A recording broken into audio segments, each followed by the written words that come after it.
საღამომშვიდობისა ძვირფასო ტელემაყურებლებო, ჩვენ კვლავ TV პლუსის ეთერში ვართ, როგორც მოგეხსენებათ,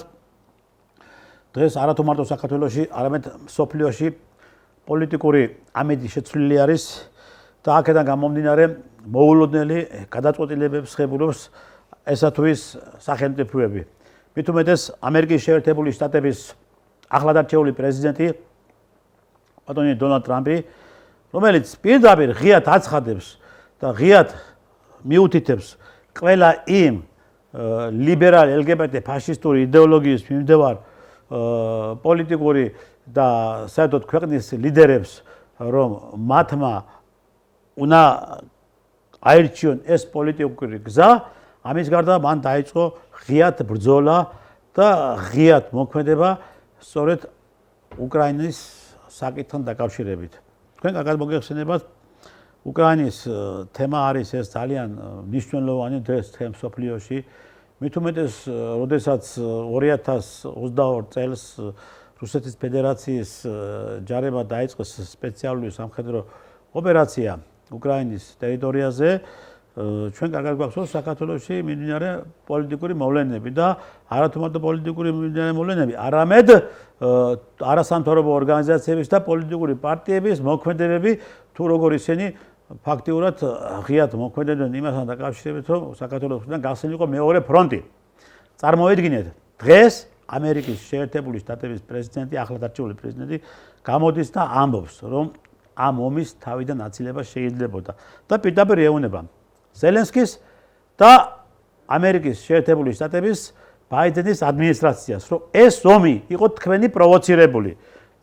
ეს ომი იყო თქვენი პროვოცირებული და არა რუსეთის მიერ, ესე იგი, განხორციელებული სპეციალური სამხედრო ოპერაციები. ანუ ამერიკის შეერთებულმა შტატებმა და მისმა პრეზიდენტმა და მისმა ადმინისტრაციამ დღეს უკვე სოფლიოს უნდა დაანახოს, თუ რა მოხდა უკრაინაში და საერთოდ რა ხდებოდა მთელ სოფლიოში. დღეს ჩვენ ამ საკითხებთან დაკავშირებით გვექნება საუბარი. ჩვენი დღევანდელი სტუმარი არის ექსპერტი უსაფრთხოების საკითხებში, პოლკოვნიკი ბატონი კონსტანტინე ფორჩხიძე. ბატონო კონსტანტინე, მოგესალმებით. მადლობთ, რომ მობრძანდით ჩვენთან სტუდიაში. ჩვენი, ესე იგი, ტელევიზია ყოველთვის არის მოხარული ჩვენთან მობრძანდებით და ამავდროულად ჩვენი მაყურებელიც.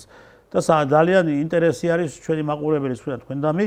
იმიტომ რომ თქვენ სწორი შეფასებები გაქვთ და სწორად აკეთებთ ანალიზს იმასთან დაკავშირებით, არათუ მარტო შიდა პოლიტიკურ მიმდინარე პროცესებთან დაკავშირებით, არამედ საერთაშორისო პოლიტიკურ პროცესებთან დაკავშირებით. აი მე ჩვენ დღეს მოდი დავიწყოთ ამ საკითხების ირგვლივ განხილვები და უთხრათ ჩვენ მაყურებელს ტრამპის დღევანდელი გადადგმული ნაბიჯები და მისი მოქმედება და მისი ინტერესები რუსეთთან მიმართებაში. კი ბატონო. ეს რას ნიშნავს? მადლობა უპირველეს ბატონ ტრისთან მოწვევისთვის. კიდევ ერთხელ თქვენ სტუდიაში მოხარული ვარ ყოველთვის თქვენთან სტუმრობით და მე მინდა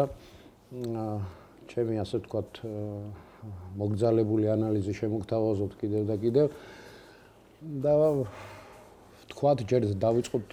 იქიდან თუ რა სიტუაცია და რა შედეგები დადგა დღევანდელი დღისთვის და აქედან უფრო ნათელი და გასაგები გახდება მთელი ის ვითარება, ის ოპერატიული ვითარება, რაც დღეს სოფლიოში არის და მათ შორის საქართველოშიც მინდა ვთქვა, იმიტომ რომ ბევრწილად განაპირობებს საქართველოს პოლიტიკურ ვითარებას თუ რა იქნება სოფლიოში და რა წესრიგი შეიძლება იქნა შემოთავაზებული დღესდღეობით აი Z2 სახელმწიფოს მიერ, ორი სუპერ სახელმწიფოს მიერ, მე ვიტყოდი ეს არის რუსეთი და ამერიკის შეერთებული შტატები, რომლებიც პრაქტიკულად აი ამ ომის შედეგად იღებენ აბსოლუტურ იმას რა ქვია დივიდენდებს უკრაინაში მიმდინარე ამ ოპერაციიდან, ხო? ხა ვინ დაიწყო ომი, როგორ დაიწყო ომი და რაღაც ეს ყველა საკმაოდ კარგად ვიცით, თვითონ ტრამპის განცხადებებიც იმაზე მიანიშნებს, ომის დაწყება არ გახლავთ ბატონებო, მხოლოდ მოკოქვა ტანკების გამოყვანა იმიდან, რა ქვია, ბოქსებიდან და მათი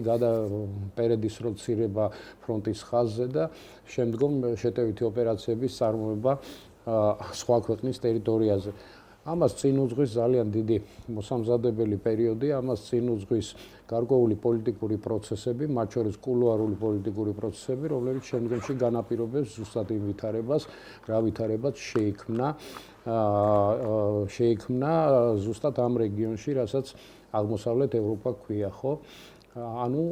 თუ არ არსებობს გამაღიზიანებელი, მაშინ არ არსებობს შესაბამისად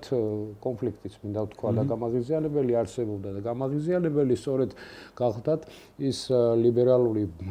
ფაშიზმის პოლიტიკა, რომელიც წარმოიშვა და მე ვიტყოდი, რომ ეს არის ნაციზმი, ოღონ ნაციზმის ნეონაციზმი, მინდა ვთქვა, იმას დავარქვე აი ამ სახელს, იმიტომ რომ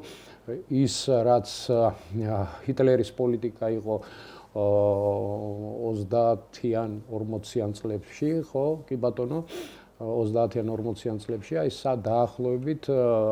მის სახეცვლილებასთან, მის უფრო დახვეწილ ფორმებთან ჰქონდა ადგილი და დღესაც აქვს ადგილი ევროპაში, მინდა ვთქვა. რამდენად მძიმე არ უნდა იყოს დღეს ეს ჩემთვის, იმიტომ რომ მე ყოველთვის ვიყავი, ასე ვთქვათ, დასავლური ევროპული, ასე ვთქვათ, ცივილიზაციის მომხრე, მისი საუკეთესო ნაწილის, მინდა ვთქვა, მისი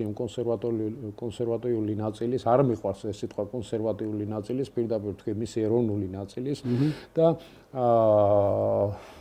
ყოველთვის მომწონდა ეროვნული სახელმწიფოებრიობა, მათი ეროვნული ასეთი სულისკვეთება. და სწორედ აი ეს ეროვნულობა რომ წაიშალა ევროპაში, რასაც 50-იანი 60-იანი წლების ევროპა ერქვა, ხო, და ფაქტიურად გადაშენების პირას მივიდა. ეს ბევრმა პირობებმა განაპირობა ბატონ ტრისთან, აქ იყო ძირითადად მიგრაცია, აქ იყო ძირითადად ის პრობლემატიკა, რომელიც შემდგომ და განსაკუთრებით ამან განვითარება ჰპოვა 80-იანი წლების ბოლოს, როდესაც უკვე საბჭოთა იმპერია დაირღვა და ეს ბალანსი, მსოფლიო ბალანსი შემაკავებელი, ასე ვთქვათ, გადავიდა შეკავებიდან მხოლოდ ერთი პოლუსი გაჩნდა და ეს იყო შეერთებული შტატები და მისი, ასე ვთქვათ, მატერიალური რესურსებით, მისი სამხედრო ძალით და ფაქტიურად ის იქცა ერთპიროვნულ გამგებლად და შესაბამისად პოლიტიკურმა ცვლილებებმაც, ბევრმა მისმა პოლიტიკამაც განაპირობა ბევრწილად ის, რაც მოხდა ევროპაში. სხვათა შორის ის ლიბერალიზმის ეს ტენდენციები აღმოჩნდა ამერიკის შეერთებულ შტატებში და ლოს-ანჯელესში, მინდა ვთქვა, იმიტომ რომ ლოს-ანჯელესი გახლავთ აი ამ ზუსტად იმ ლიბერალური ფაშიზმის და ლიბერალური ბრჭყალებში ტოლერანტობის LGBT საზოგადოების ცენტრი კალიფორნიიდან წამოვიდა ზუსტად და გავრცელება ჰპოვა ევროპაში საკმაოდ ვრცლად. არაერთი ფილმი გვინახია ჩვენ სატელევიზიო, მათ შორის გადაღებული 70-იან წლებში, 80-იან წლებში ამერიკის შეერთებულ შტატებში, როდესაც LGBT საზოგადოება იღწოდა ადამიანის უფლებებისათვის და ამის პროპაგანდირება ხდებოდა შეერთებულ შტატებში. და ამის პროპაგანდირება შემდეგ გადმოვიდა ჰოლივუდიდან, გადმოვიდა ევროპაშიც და საბოლოო ჯამში მივიღეთ ის, რაც მივიღეთ, ანუ შეიქმნა ეროვნული სახელმწიფოებრიობის, ასე ვთქვათ, დამანგრეველი ძალა, რომელიც სჭირდებოდა ეგრეთ წოდებულ მსოფლიო მმართველებს იმისათვის, რომ ეროვნული სახელმწიფოები და ეროვნული სუვერენიტეტის მოშლით სახელმწიფოებისა შექმნიდნენ ისეთ პირობას, ვრცელ ველს, სადაც ადვილად გაატარებდნენ თავიანთ გეოსტრატეგიულ ინტერესებს. აი ეს იყო ძალიან მოკლედ მათი მთავარი გეგმა და მიზანი. ალბათ ჩვენთვის საინტერესო იქნება თუ ვინ არის ასე ყბადაღებული, მოდი ვახსენოთ ეს deep state-ი, მე არ მიყვარს ეს. აი, ხოლმე მაგაზებზე და შეკითხვა ახლა. არ მიყვარს ამის ხსენება, საერთოდ არავითარი deep state-ი არ არსებობს, მინდა ვთქვა, არსებობს მხოლოდ და მხოლოდ იმპერიული ზრახვები, იმპერიალისტების, მათ შორის არავის ეგონოს, რომ შეერთებული შტატები არ არის იმპერია, ის გახლავთ იმპერია, ის არის ანგლო-საქსური იმპერია დიდი ბრიტანეთთან ერთად და სწორედ მას მერე, რაც დიდი ბრიტანეთი გამოვიდა ევროკავშირიდან და პრაქტიკულად ისინი წარმოადგენენ ეგრეთ წოდებულ პირველ სკრიპკას, პირველ ვიოლინოს იმაში, რა ქვია, ჩრდილოატლანტიკურ ალიანსში, ისინი გახდნენ აი ამ პოლიტიკის სრულად გამატარებლები და მთავარი მიზანი რა იყო აქედან? მთავარი მიზანი გახლდათ ის, რომ მათი რესურსები, მათი ეკონომიკური რესურსები რატომ გადაიდგა ეს ნაბიჯები, იმიტომ ვეღარ წდებოდა მსოფლიო ბატონობას, იმიტომ რომ იქ ევროპა გარკვეულწილად წარმოადგენდა მძლავრ იმას, რა ქვია, ეკონომიკურ მძლავრ ეკონომიკას, მზარდ ეკონომიკას, ბოლოს 500 მილიარდიანი ეკონომიკა იყო და ფართო კონკურენციაში შევიდა შეერთებულ შტატებთან და შევიდა ანგლო-საქსურ იმას, რა ქვია, წარმოვიდგინოთ დაჯგუფებასთან, ხო, პოლიტიკურ დაჯგუფებასთან, რომელშიც შედის სხვადასხვა სახელმწიფოები, მათ შორის ისრაელი. აი, სად გაჩნდა ეს კონფლიქტები, მოდი ვნახოთ. ზუსტად ამ ბლოკის წარმომავლობაში გაჩნდა და ვინ იყო აი ამ კონფლიქტში პირველი, ასე ვთქვათ, გამაღიზიანებელი, ვთქვათ, ხო? დიდი ბრიტანეთი ჩაულებრივად, რომელიც უკრაინაში თამაშობდა უდიდეს როლს, მინდა ვთქვა. თავისთავად შეერთებული შტატები და მის სახელმწიფო დეპარტამენტი და ქალბატონი ნულანდი, რომელიც ადრეც ვისაუბრია ჩვენ მის შესახებ, რომელიც აქტიურად იყო ჩართული ამ პროცესებში და იგი გახდათ უშუალო ხელმძღვანელი, მთავარი რეზიდენტი, რომელიც ახორციელებდა უკრაინაში ორ სახელმწიფო გადატრიალებას. მინდა ვთქვა, ერთს კი არა, ორს. ხო, ამაზეა საუბარი, ჯერ პირველი ეგრეთ წოდებული ეს რუსულად ვიტყვი არანჟევая რევოლუციას რო უძახოდნენ, ნარინჯისფერ რევოლუციას და შემდგომ იუშენკო რომ მოიყვანეს ხელისუფლებაში. აი, კუჩვად და კუჩმიშენ. შემდგომ აი ეს სისხლიანი, ასე ვთქვათ, გადატრიალება, რომელიც სახელმწიფო გადატრიალება იყო. იანუკოვიჩის წინააღმდეგ. ხო, ეს არ იყო არავითარი რევოლუცია. არც ეს არ იყო არავითარი რევოლუცია, ეს იყო სახელმწიფო გადატრიალების კლასიკური ფორმა, მინდა ვთქვა. მისი ერთ-ერთი, ასე ვთქვათ, სახით სახელმწიფო გადატრიალების სახით. ხო? მიიღეს ეს შედეგი, რაც მიიღეს საბოლოო ჯამში, დავასრულებად მეკითხეთ. დიახ. საერთო სურათი რო წამოვსახოთ, ხო? ერთი ბრიტანელები მონაწილეობდნენ აი ამ და ამერიკელები ზუსტად აი ამ სიტუაციის, ასე ვთქვათ, პროვოცირებაში. უშუალოდ ან ქმნიდნენ ისეთ პირობებს, აიარაღებდნენ შესაბამისად იმ სტრუქტურებს, რომ გაჩენოდათ მათ შესაბამისად იმის შესაძლებლობა, რომ 2014 წლის შემდეგ უკრაინაში აი ამ დამოუკიდებლად გამოცხადებული ეს რესპუბლიკების ძალით დაბრუნება მომხდარიყო მათ მიერ. ანუ ისინი წინასწარ დგავდნენ არა სამშვიდობო ნაბიჯებს, არამედ მილიტარიზებულ ნაბიჯებს იმისათვის, რომ მომხდარიყო ძალით დაბრუნება ამ ტერიტორიებისა. და ბუნებრივია, როდესაც იქ დიდი რაოდენობით რუსი მოსახლეობა იყო და როდესაც ეს შეეხებოდა მე ხლა მივალ ზუსტად იქ რაც არის მთავარი ეგრეთ წოდებული ისა რა ქვია მარცვალი საბოლოო ჯამში რომელმაც შედეგები განაპირობა უკვე დღევანდელი და დონბასი რომელიც გახლავთ ჩემო ბატონო ძალიან მძლავრი ინდუსტრიული და მძლავრი ასე ვთქვათ საფუძველი მატერიალური საფუძველი უკრაინის განვითარების ჩვენ არ დაგვაქვს რომ უკრაინა ომამდე იყო მეოთხე ეკონომიკაში რა ქვია მსოფლიოში ხო და ფაქტიურად მისი ტერიტორია უკრაინის ტერიტორია ნახევარ ევროპაზე მეტია ტერიტორიულად და მისი რესურსებიც ძალიან მნიშვნელოვანი რესურსები იყო. ეხლა რა არის ამ დონბასში ისეთი ხო რომელიც ასე იზიდავს და იზიდავდა როგორც რუსეთის მხარეს და ისტორიულად ეს რუსეთის ის იყო რა ქვია ტერიტორია იყო, იმიტომ რომ მონოეთნიკური მოსახლეობა განსაზღვრავს საერთო ჯამში ტერიტორიულ იმას რა ქვია კუთვნილებას, მოდი ესე ვთქვათ, იმიტომ რომ იქ სულ რუსებით იყო დასახლებული. რუსულენოვანი მოსახლეობა თავიდან 80-90% რუსულენოვანი მოსახლეობა იყო. კი ბატონო. თავიდანვე და მათ შორის ყირიმიც, რომელიც ვიცით რომ გადაეცა თავის დროის უკრაინის არასოდეს არ ყოფილა ყირიმი ჯერ იყო 3 საუკუნე მაპატიეთ ისე რა ქვია მის ყირიმის ხანის მფარველობის ქვეშ როგორც ვასალი ოსმალეთის იმპერიისა და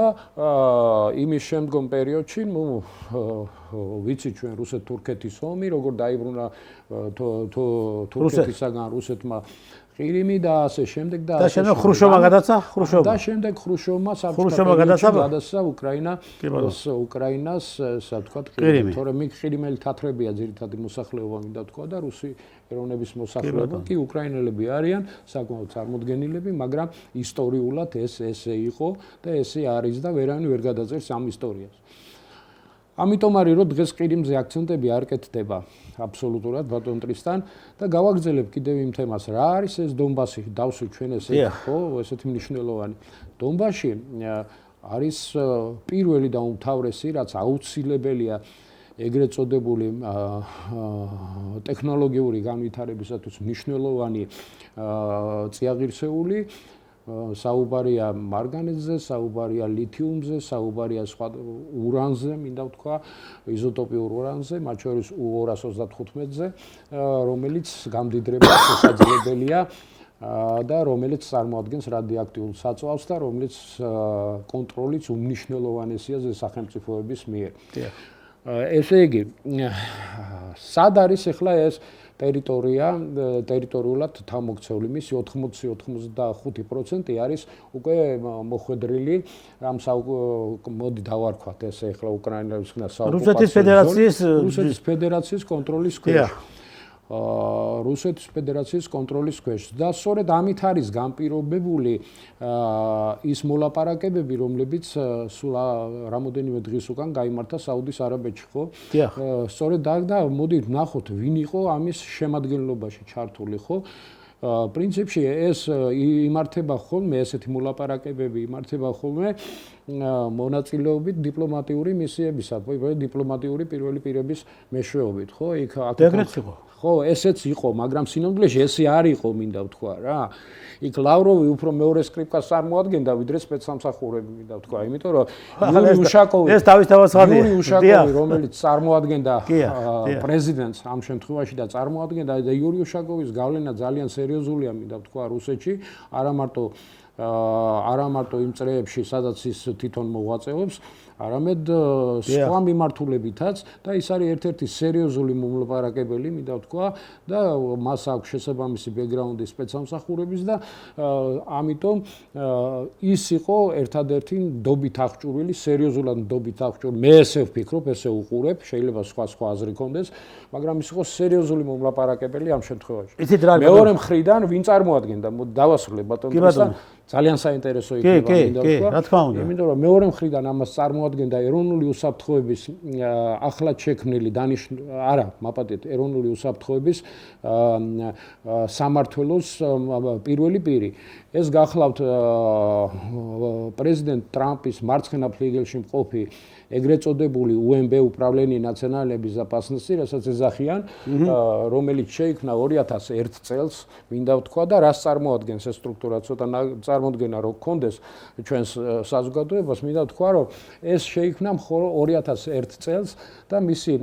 პირველი დირექტორი იყო ტენეტი, მისი პირველი ასე ვთქვათ, ხელმძღვანელი იყო, სამმართველოს ხელმძღვანელი იყო ტენეტი, ყოფილი FBI-ის დირექტორი და ეს ადამიანი აი ტერაქტი რომ მოხდა ესენი რომ ტყუპები რომ დააქციეს 11 სექტემბრის ტერაქტი 11 სექტემბრის ტერაქტი სწორედ მანში და რატომ მივიდნენ ამერიკელები სამდასხმელად და მივიდნენ იმიტომ რომ მათი სპეცსამსახურები იყვნენ გაბნეული და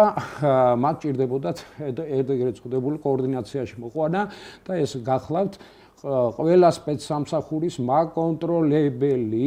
ასე ვთქვათ ზე ორგანო, რომელიც პრაქტიკულად იღებს გადაწყვეტილებებს სპეცსამსახურების ასე ვთქვათ შემდგომ მოქმედებებზე. და ხედავთ მათი წარმომადგენელი იყო ესწრებოდა ამას. და ბუნებრივია სახელმწიფო დეპარტამენტის ახალი ხელმძღვანელი, ხო? ბატონო კოტე, ეხლა თქვენ ძალიან კარგად შემოაყალიბეთ ეს ყველაფერი. და ისე რა ქვია, ეხლა რა მოხდა ბოლოს დავასრულებ ბარემ და საერთოდ მთელი სურათი იქნება ნათელი. და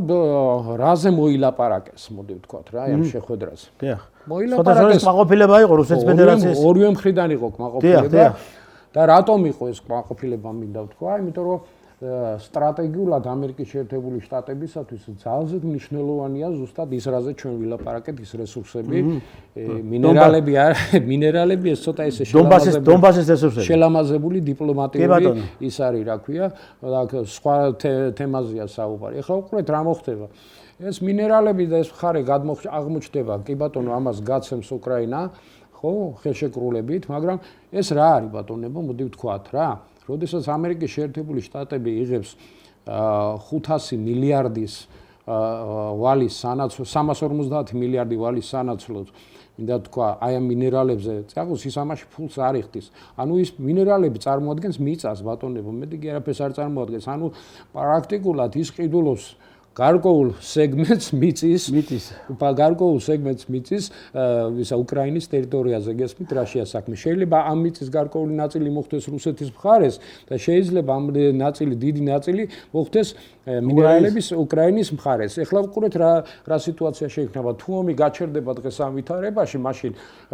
რუსეთი ეს კონტროლირებაში აღმოჩნდება ამ მიწის გარკვეული და ამ რესურსების გარკვეული ნაწილი და ამერიკელების ხელში აღმოჩნდება გარკვეული ნაწილი და საბოლოო ჯამში რა გამოვიდა ის რომ აი ამ კონფლიქტიდან ორივე ქვეყანამ მიიღო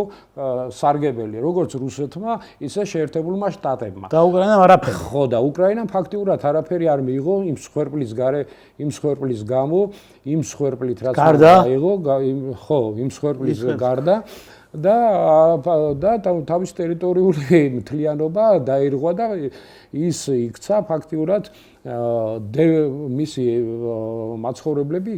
იქცნენ დევნილებად საკუთარი ქვეყნიდან ხო აი ეს მიიღეს საბოლოო ჯამში და 48 თუ 45 მილიონი აი სხვადასხვა შეფასებებით ქვეყანა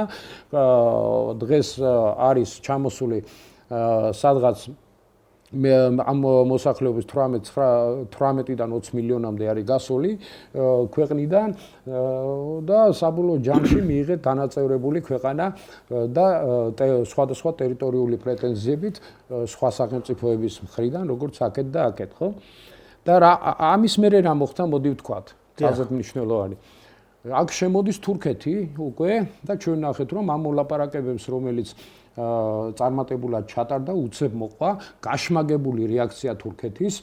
გაშმაგებული რეაქცია იმიტომ თურქეთს თავის ინტერესები აქვს ხო გაშმაგებული რეაქცია თურქეთის ფაქტიურად დაიბარა თურქეთის სულთანმა მე ესე ვეძახი მას ერდოგანმა ისა რა ქვია თავის ქვეყანაში სტამბოლში როგორც ადრე იბარებდა ოსმალეთის იმპერიის ისა რა ქვია სულთანი თავის ვასალებს თავის ქვეყანაში და ჩამოიყვანა თავისთან და გააკეთებინა განცხადება რომ აქ უკრაინის გარეშე ამ მოლაპარაკებების წარმოება არ უნდა ხდებოდეს და ასე შემდეგ და სინამდვილეში მე ვარ მედიატორი და მოკლედ თავისი ისა რა ქვია მიმართულებით დაიწყო რაღაც პოლიტიკური პროცესის ფორმირება ხო და მას უნდა მინდა ვთქვა რომ თურქეთმა თავისი შანსი გაუშვა მაშინ როცა გაუშვა და თურქეთში იყო ეს მოლაპარაკებები ომის შეწყვეტის თაობაზე, მაგრამ ბატონებო თურქეთი აი ამ იმაში არ ეწერება, მინდა ვთქვა და მას აქვს თავისი ეგრეთ წოდებული მაპატიეთ ამაზე მუცლის ტკივილი იმისათვის რომ ის უკრაინიდან ვეღარ მიიღებს ფაქტიურად, ვეღარ გააკონტროლებს და ისაკონტროლებდა მინდა ვთქვა ძალიან დიდი რაოდენობით ისაკონტროლებდა დიდი რაოდენობით მათ შორის ურანის გადაზიდვას, მათ შორის იარაღის იმას რა ქვია ტრაფიკს, იმიტომ რომ ის სრუტე სადაც გადიოდა ეს გემები და საიდან ეს ტრაფიკი მიდიოდა იარაღის ხო ფაქტიურად ეს თურქეთის ხელში იყო და თურქეთი აკონტროლებდა ამას თურქეთის სანქციის გარეშე ვერც ერთი გემი ვერ გავიდოდა ბოსფორისა და დარდანელის სრუტეში ხო ესე იყო კი ბატონო ესე იყო ამიტომ სამხედრო ძალითა თურქეთმა მიიღო უდიდესი დარტყმა ამით მინდა ვთქვა და ფაქტიურად ის შეეცდება ყველანაირად რომ მოხდეს აი ამ იმაში რა ქვია პროცესში მაგრამ თურქეთი როგორ მდგომარეობაშია იცით ახლა ცალიფეხი უდევს აი აქეთ მხარეს იმაში რა ქვია როგორც სტამბოლია გაყოფილი, ევროპა, აზია, ხო? ცალი ფეხით არის რუსეთის ასე ვთქვათ მოკავშირეობასა და რაღაცა. ისია მისი პოლიტიკას გაყოფილი რა. ცდილობს ხო რუსეთთან დათმობას ცდილობს და ცალი ფეხით თავის საკუთარი პოლიტიკის წარმოებას, მაგრამ ასე მას ბოლომდე ვერ მოუწევს, იმიტომ რომ არ დაგვაგვიწყოს რომ თურქეთი მოხვედრილია იმ 3+3 ფორმატში და იმ 3+3 ფორმატში მას აქვს ბევრი ვალდებულებები აღებული და ბევრი ეკონომიკური ინტერესები. მინდა ვთქვა. სხვათა შორის ბრიქსის შეხვედრა რომ იყო, თურქეთის ხელმძღვანელობა ჩასული იყო და მას აინტერესებდა იქ შექმნილი მდგომარეობა და გარკვეულწილად მათ და რატომ კიდევ რა მიიღო ამერიკის შეერთებულმა შტატებმა, მოდი ვთქვათ, აი ამ კონფლიქტისაგან და რატო წარმოიშვა პარალელურად მეორე კონფლიქტი, ამაზეც ვიტყვი, იქ ბრიტანელების როლზე გავამახვილეთ წეღან ყურადღება, მაგრამ არ მithქვია ზუსტად ახლო აღმოსავლეთში ამ დაძაბულობის ვინ შექმნა ეს ახლო იცით ბაბათიეთ სხვათა შორის თქვენ თურქეთის მოლაპარაკებები ახსენეთ. და ეს იყო მინსკის ფორმატის შემდგომ თურქეთის მოლაპარაკებები. თურქეთის მოლაპარაკებების დროს თურქეთმა აიღო თავის თავზე თავიდან ბოლომდე მთელი ის შექმნილი სიტუაცია, რაც უკრაინაში მიმდინარეობდა. ამიტომ კონტროლიც აბსოლუტურად. ამიტომ თურქეთს სურდა იმ შემთხვევაში თურქეთის მოლაპარაკებები დასრულდებოდა ისე, როგორც მას ჰქონდა განსაზღვრული და ფაქტიურად უკვე ის მოაქცევდა მშვიდობიან ჭრილში, ესე იგი ის გამოდიოდა უკვე მთლიანად მთელი ამ პროცესების მართველი. მაგრამ დიდმა ბრიტანეთმა რა გააკეთა ამ შემთხვევაში უკვე აი სწორედ მან დაუდო თურქეთს კვანტი. იმიტომ რომ ეს არ შედიოდა ამერიკის შეერთებული შტატების ინტერესებში და არ შედიოდა არც ისრაელის ინტერესებში, როგორც მათი სტრატეგიული მოკავშირის და მე მინდა ამ ანგლო-საქსონურ აი ამ კონგლომერატში წარმოვადგინო ისრაელი როგორც მათი შემადგენელი ნაწილი, მინდა ვთქვა და რატომ? იმიტომ რომ რატომ წარმოიშვა ეს? უყურეთ რა არის კატარში შექმნეს მათ USAID-ის რაღაცა ისა რა ქვია შტაბინა. კატარიდან ხამას აფინანსებდნენ შესაბამისად გარკვეული თანხებით, ხო? და ისინი ხამასი კი არ ყიდულობდა ამერიკული იარაღს, რომ ამის ამერიკული ყვალი არ გამო. არამედ უკრაინიდან შემოქონდა ისა რა ქვია რუსული არა. იქ წარმოებული იარაღი, რომელიც და საწყობებში დატოვილი იარაღი. ის რუსული იარაღი იყო, მე დატოვებული. მე ანახეს ეს ყველაფერი და წარმოაჩინეს, რომ თითქოს რუსეთი და ყიდულობდა ეს. კი, მაგრამ ამერიკული ფულით თუ ხამასი რუსეთიდან ყიდულობდა, ესე იგი ეს რა გამოდის, რომ ამერიკელებიც საქმის კურსში იყვნენ ამაში და რუსეთიც ხო წარმოუდგენელი რაღაცა ხდებოდა, მაგრამ პრინციპში რატო რო არ გამოჩენილიყო ამერიკული კვალი, იმიტომ რომ თავის მეგობართან ისრაელთან არ გამოჩენილიყო, ეს საერთოდ იმალებდა, თორე ისრაელის ხელმძღვანელობამ ყველაფერი ძალიან კარგად იცოდა რა ხდებოდა და როგორ ხდებოდა. არ გამოჩენილიყო ამერიკელების კვალი, ამაზე იყო საუბარი, გესმით? აი მათ ფინანსური რესურსი ჭირდებოდათ, ხო და ეს ფინანსური რესურსი მათ მიიღეს შესაბამისად. ეს საკმაოდ სერიოზული. აი ზუსტად თქვენ ახლა ისრაელის ხარისთვის დაჭირდათ ისრაელის საკითხი შეეხება, ძალიან საინტერესო თემა არის ისრაელთან მიმართებაში. აი ეს შექმნილი მდგომარეობა და აი თქვენ ახლა ისე კარგად ყველაფერი აი მთლიანად შეკარით, ხო? თუნდაც ის უკრაინიდან შესული იარაღი, რომელი იარაღიც შესაბამისად აქ ისრაელის მხარე იყო ჩართული. აი ისრაელის კონფლიქტი, რომელიც ომი, ისრაელის ომი. ხო, ეს ისრაელის ომი ვის ინტერესებში შედიოდა? ამერიკის შეერთებული შტატების ინტერესებში შედიოდა პირველ რიგში და რატო შედიოდა გეტყვით, იმიტომ რომ თუ წარმოვიდგენთ ცოტა ვითარებას თუ რა ხდებოდა სუეცის არხის ირგვლივ მანამდე, ხო? პრინციპში ის არ იყო ძალიან მძიმედ გადასალახი იყო და ფაქტიურად ამერიკელები მას ვერ აკონტროლებდნენ, მინდა ვთქვა, იმიტომ რომ ერიტრეაში და ეთიოპიაში ჩვენ ტრადიციულად ვიცით, რომ იქ რუსეთი და არა მარტო რუსეთი, არამედ ჩინეთიც იყო საკმაოდ სერიოზულად წარმოდგენილი, მინდა ვთქვა, აქეთ ხუსიტები ზედამხარეს და ფაქტიურად ეს არ იყო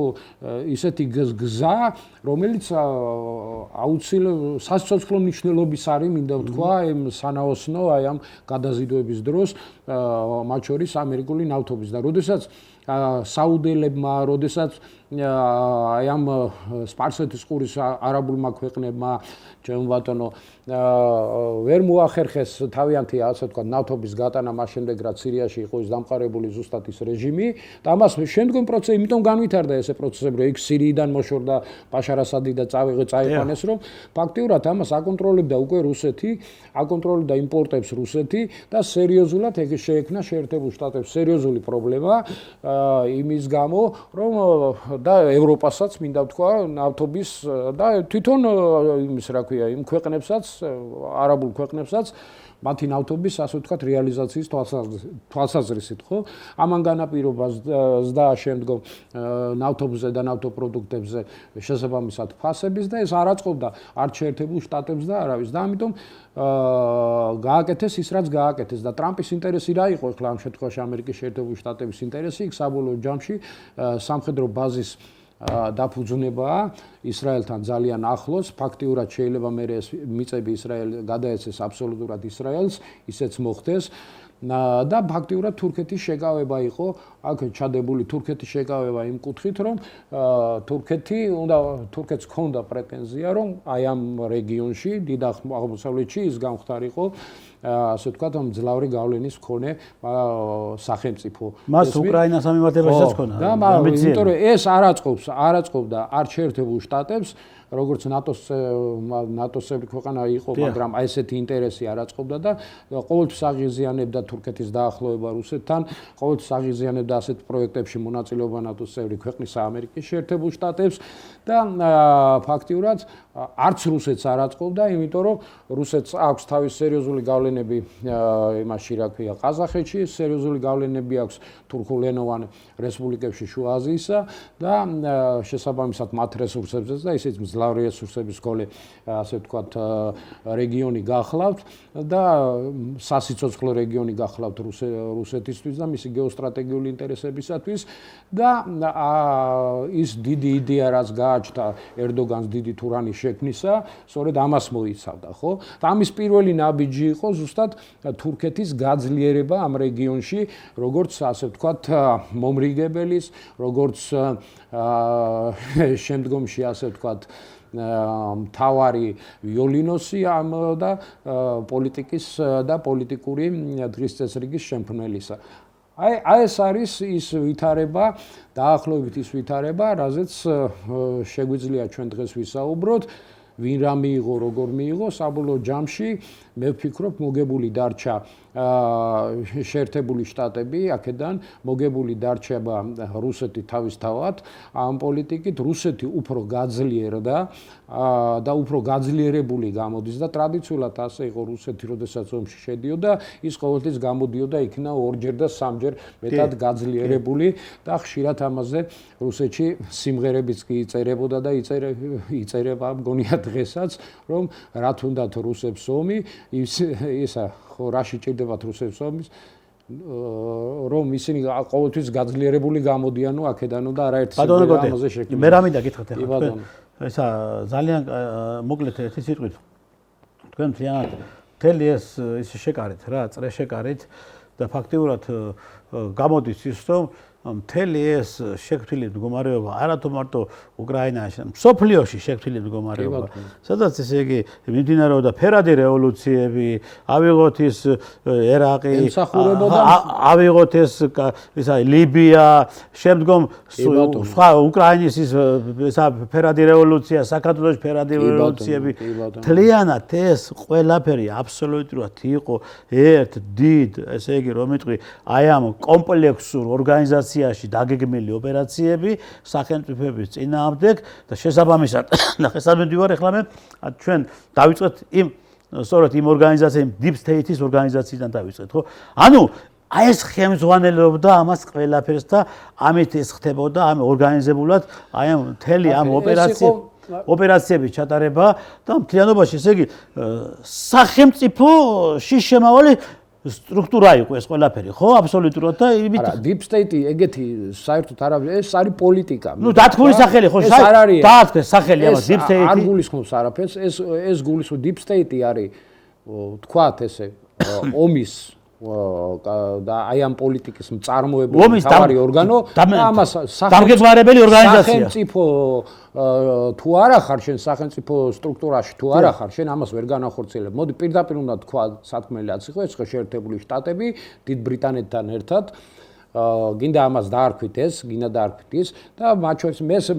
მთავრებზე ვიძახით, რომ იქ იმას შედიოდა იქ გერმანიის წარმომადგენლობა იქ ის ვიღაცები იქ მესაც თავიანთი როლი ჰქონდა ამაში. იქ შედიოდა იგივე ფრანგების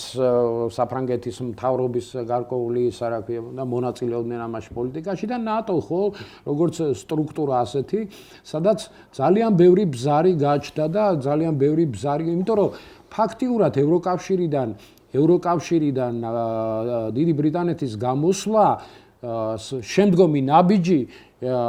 შეიძლება ახალი სამხედრო პოლიტიკური ბლოკის ჩამოყალიბებისაკენ ან ნატოს იმ სახით შენარჩუნებაზე აღარ შეიძლება დადგეს საფუძველი, იმიტომ რომ იქ ნატოდან გამოსვლა მოუწევთ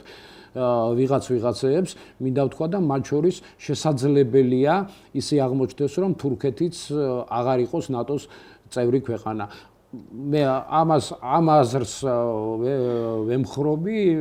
ვეთანხმები, იმიტომ რომ ბევრი ასე ვთქვათ წინააღმდეგობები არსებობს დღევანდელ პოლიტიკას, თურქეთის დღევანდელ პოლიტიკასა და აი ამ ასე ვთქვათ მსოფლიოს, აი ამ მიმართულების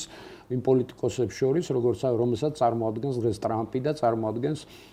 დიდი ბრიტანეთი, მინდა ვთქვა. ამიტომ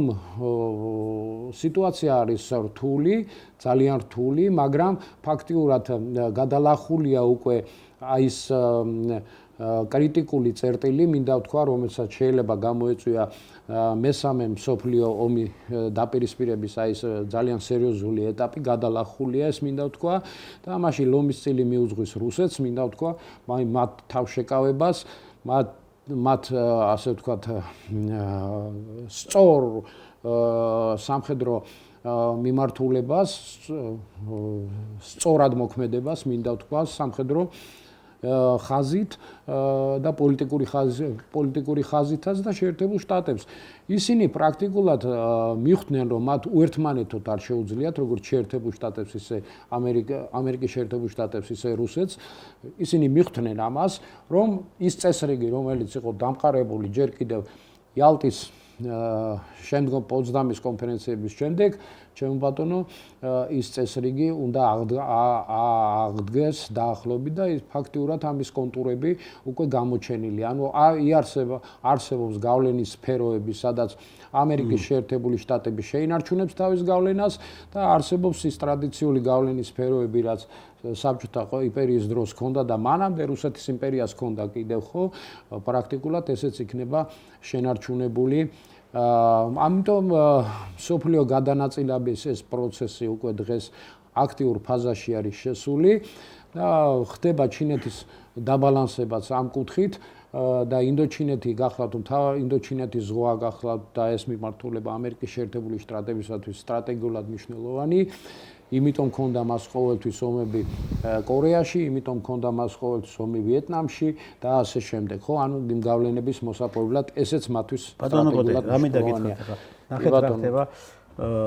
დღეს ჩვენ ხედავთ ჯერჯერობით ხედავთ ორ ამერიკას. და რა არის ორი ამერიკა? ერთი ის რომ ტრამპმა აიღო მიმართულება და რეალურად ის პირდაპირ ესე იგი სწორედ უყურებს ეკონომიკური კუთხით განვითარებას რუსეთთან ურთიერთობასთან დაკავშირებით. ანუ ესე იგი რუსეთთან ურთიერთობას ის ხედავს ეკონომიკური კუთხით. და არის მეორე ამერიკა, ეს არის ის ამერიკა, რომელმა ამერიკამ დაიწყო ომი უკრაინაში რუსეთის წინააღმდეგ. ამაზე გეთანხმებით, ბატონო. რუსეთის წინააღმდეგ, რომელიც დღემდე ცდილობს კვლავ ცდილობს დღემდე ისევ და ისევ კვლავ უკრაინაში გაგრძელდეს საომარი მოქმედებები